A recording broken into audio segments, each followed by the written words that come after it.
Good morning guys. Biyahe tayong Pampanga ngayon. Angeles, Pampanga. Bisitahin ko yung bahay ng OFW. Pinareserve ko dun sa anak ko.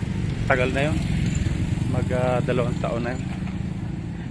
So bibiyahe tayo galing dito Montalban. Tapos pupunta tayo ng Angeles, Pampanga. So tara, let's go.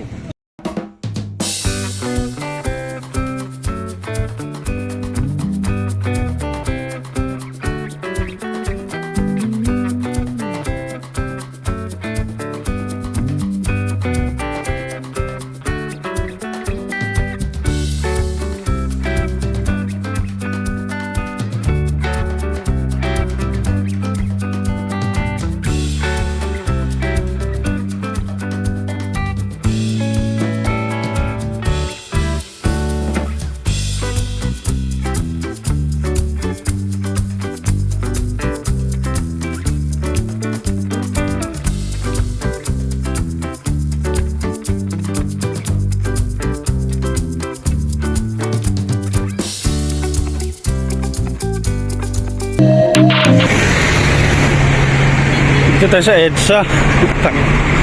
Hanapin natin yung stasyon ng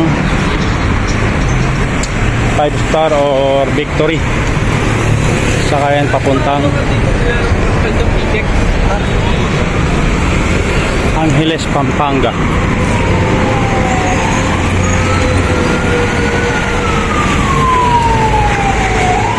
Magulo sa Maynila. Hindi bago ako.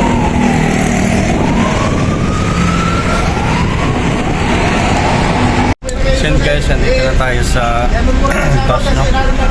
5 star. Sinakyan natin 5 star bus. Yan, dito tayo sa loob ng bus. Wala pa pasahero. Atayin pa tumapuno.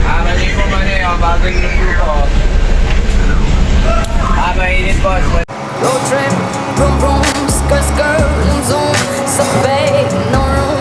Mga mata, namumula, ako na twisted. Yan, nag-exit na tayo na Angeles. Going to Angeles na ito. Ito dahil sa Marque daw tayo bababa. Marque, Angeles, Pampanga. Yan yung expressway.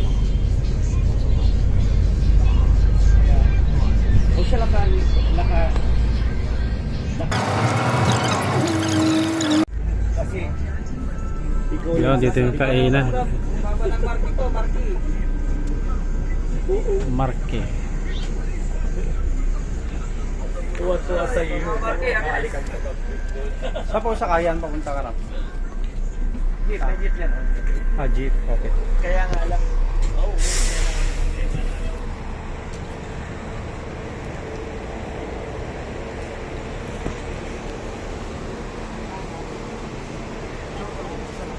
Kain muna tayo.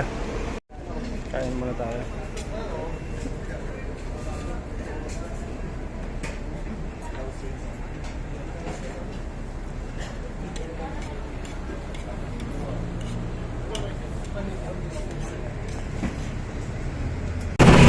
Guys, papunta na tayo dun sa admin office ng NSA.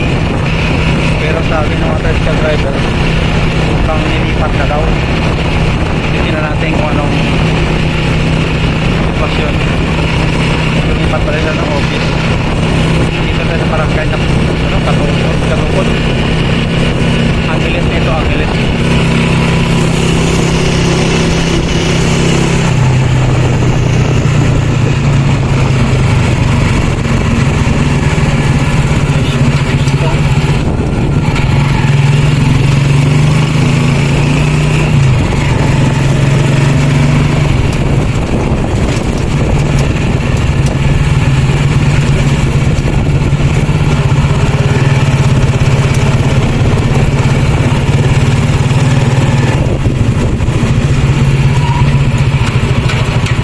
Ito yun. Announcement. Schedule of collection to the Thursday. And guys, andito na tayo sa National Housing Authority. Ito yung admin building, installment. Ito na ngayon yung nakalagay sa address. Pero nakalagay dito, announcement, schedule of collection is every Tuesday and Thursday. So ito yung nagbabayad ka dito. 5,000 month, no down payment. Okay. Ito yun, ilang tao.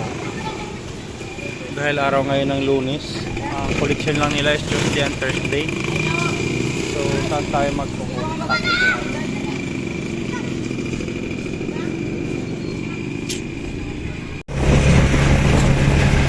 Guys, andito na tayo sa Talipayong, no?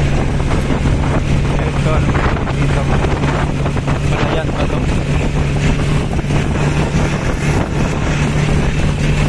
Daming sakay na ako, nakaraming sakay na ako dito.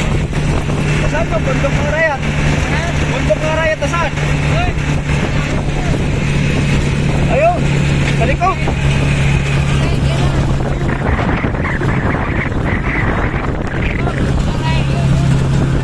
Ayan yung bundok Arayat to.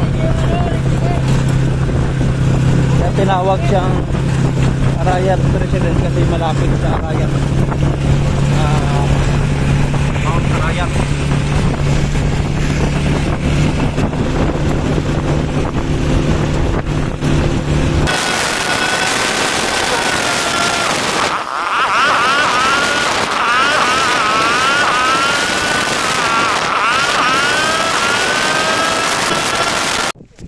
So guys, andito na tayo sa housing. Nakausap ko yung security. Wala pa naman daw talaga nakatira kahit isang tao. As in wala pa. So hindi ko alam kung anong sitwasyon. Mayroon daw mga engineer dito. Try natin kausapin kung ano ang sitwasyon. Let's G. Patayin na natin yung camera, baka hindi tayo papasukin pag nakakamera tayo. So yan guys, andito pinayagan tayong pumasok, no?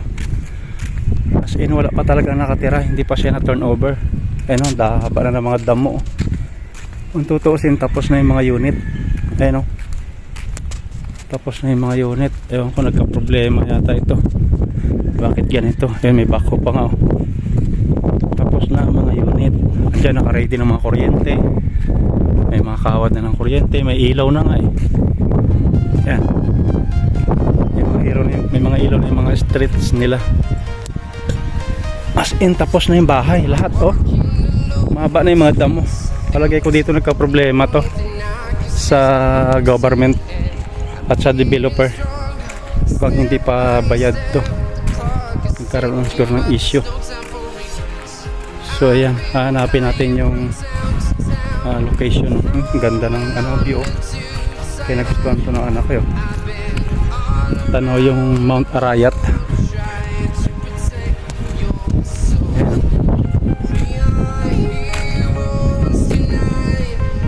Nakatira as in, tapos na yung tapos na yung mga bahay, kaso hindi pa siya na turn over, hindi pa na award. So yung reservation namin dito okay pa rin, walang problema. Kung dumating yung time na may award na ito, so yun, makakalipat na tayo dito. Maganda tong lugar na to, tahimik, oh. Napakatahimik ng lugar. Iyon nga lang, hindi pa siya na turn over. Maganda to, maganda. Ito magandang location. Ito makakuha nito. Ganda. Paganda nito kasi meron siyang garahe, oh. Ganyan, single detached to na bahay. Single detached na, hindi siya single. Duplex ang tawag dito, duplex. Talikuran. Magkabilaan, duplex. Hindi to siya single detached, duplex siya kasi dalawang bahay. Yan. May kagandahan kasi may sariling garahe. Goods na goods to pagka may may sasakyan ka. Nako, delikado tong project na to. Yung ibang pintura nagkakabakbaka na, oh. Nababakbak na. Ano kaya naging problema dito? Bakit ito hindi na i-award? Malapit sa basketball court yung nakuha ng anak ko. Basketball court dito.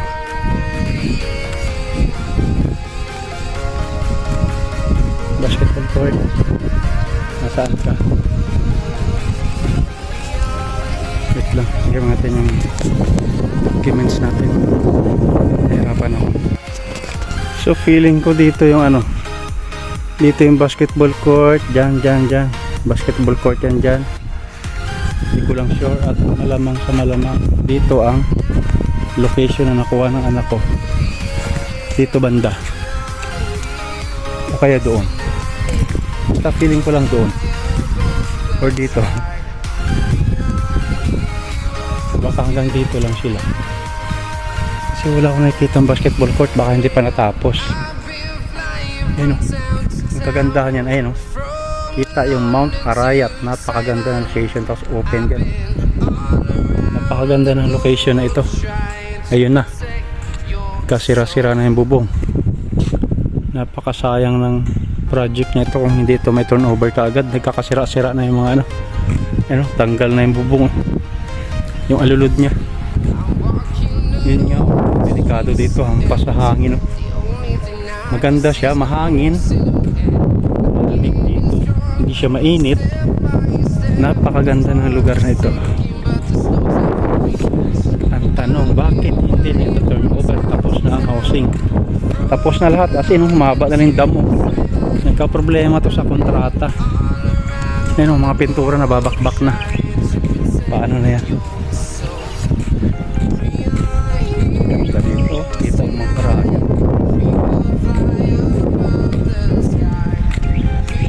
May ilog dito. Ganda na, may drainage. Ang kaganda, pwede natin siguro pasukin to. Ano meron dito? Baka may ahas dito ah. So ito ang sample ng housing. Ayan. May nakakapasok na dito. Bakit tanggal-tanggal na yung mga ano? Walang iniduro pa. So hindi pa talaga tinapos. Ano yun? Pusa siguro yung patay. Ito, tinanggal na yung ano, cabinet. Wala pa siya. Ayan, okay. O dito bukas siya, open. Okay. Oh, may nakakapasok. Ano yung mga trabahador?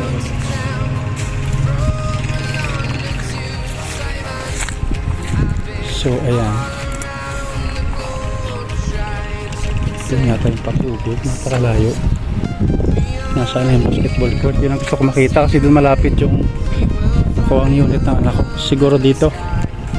Yung, ito nga yun.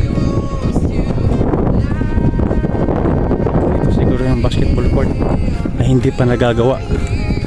Yan, dito na nga yun. Malamang sa malamang, ito na yung basketball court. At dito ang napili ng anak ko. Ayan. Malamang ito yung basketball court. Diyan banda. Pare-pares lang naman ang unit. Medyo nagkaiba lang sa kulay. Yun, maganda rin yun. Green yung sa baba. Ayan o. Ito maganda rin ito. Ang halos. Ito na pinakamaganda ng karaya. Napakaganda. Then guys, pauwi na tayo. Then nakita natin yung housing at N0, wala pa nakatira. Naka-ready na yung mga linya ng tubig. Yan, may mga poste na. May linya na siya ng kuryente. Hindi lang natin alam kung anong naging problema. Yan, may linya ng kuryente. Kita ba? Yan ang poste. Oh. Yan ang poste. Yan. May kita nyo. Lahat may linya ng kuryente tsaka linya ng tubig. As in finish na yung mga bahay. Kita na ang kataas na ng mga damo. So ibig sabihin nagkaroon ng problema dito kaya hindi siya na-turnover. Yan. Tsaka ang importante doon, pinatingnan ko sa mga engineer doon yung resibo natin. Legal naman siya, walang problema. Okay naman yung ang issue dito is nagka-problema to sa pag-turnover, sa pagbayad sa government. Baka yung developer nito hindi pa nabayaran. Ayun o. Mapansin mo. Sira na yung ano. Bubong. Palilid. Yun ang problema dyan. Nakasira-sira talaga yung bahay nito pag wala pang tumira. Yung damo, taas na. Kaganda niyo, Mount Arayat to. Lupit. Ganda. Ang ganda dito. May sarili kang ano. Yun nga lang, ang monthly nito is nasa 12,000. Aabot siya ng for 30 years, aabot siya ng 3 million higit. Pero kung sasahod ka man ng 50,000, baliwala naman. May bahay kang maayos. Oh. Maganda yung bahay. Yan, maganda. Maganda din, oh. Kulay green. Kita ba? Galing. Diba? Diba ako? Hindi pang finishing. Natigil ang gawa. Pero almost 90% tapos na. Basketball court na din, hindi pa na-umpisa. Dahil nga, yan, hindi pa natapos. Yan, lapad ng luwag ng garahe. May sariling garahe. Ganda. So yan guys, tapos na natin bisitahin yung bahay, no? Yung housing para sa mga FW na kinuha nung anak ko na pinakuha ko sa kanya. So yun, tapos na yung mga bahay. Bali tinigil lang yung construction, siguro nagka-problema sa bayad sa government. Tapos yun, lahat okay na, may linya na ng kuryente, may linya na ng tubig. Ikakabit na lang yung pagka once na i-award na yung bahay. Ang hindi pa lang nagawa doon na yung basketball court. Wala akong nakita ang basketball court. Yun siguro yung bakante doon na maraming talahib. Ang dami ng damo, tumaas na yung mga damo dahil matagal na natapos yung mga bahay. Tinigil lang siguro. At yun, ang layo ng nilakad ko, walang tricycle dito. Yun lang. Tapos yun, at least napatunayan ko na hindi pa talaga siya na-award at wala pang nakatira. Legal naman yung ginawang transaction ng anak ko na nagbayad siya ng 20,000 doon sa reservation. So nakausap ko yung tatlong engineer doon at yun sabi nga okay naman daw yun. Antay-antay na lang na may award yung bahay dahil sila hindi rin nila alam kung kailan kasi nga yun nagka-problema. So sana nga ma-award na yun at pwede nang materhan. So yun, may drainage dito ang lalim, walang tubig. So yun, salamat guys sa panonood at see you sa susunod nating video. Let's go.